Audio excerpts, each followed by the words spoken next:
అందరికీ నమస్కారములు. సంసిద్ధత కార్యక్రమం 7వ రోజు. అభ్యసన ఫలితాలు. అకారం, ఆకారం, ఇకారం, ఈకారాలను గుర్తించగలరు. పదాలను చదవగలరు.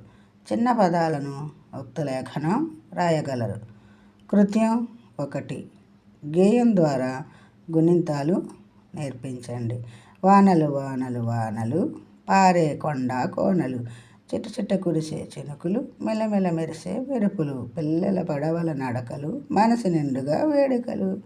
కృత్యం 2. కీలక పదాలు చదివించండి. తలకట్టుతో పదాలు నగ, కల, పడక, సహనం. దీర్ఘంతో పదాలు వానాకాలం, తాత మాట, కాగడ, హారం. గుడితో పదాలు చినుకులు, మిఠాయి, తిలకం, పిలక. గుడి దీర్ఘంతో పదాలు చీమ, మీసం, తీరం, శీతాకాలం. కృత్యం 3. వాక్యాలను చదివించండి.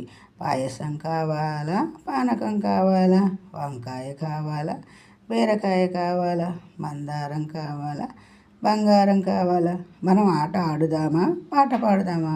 ఈ విధంగా సంసిద్ధత కార్యక్రమం 7వ రోజు పూర్తి చేయాలి పిల్లలు.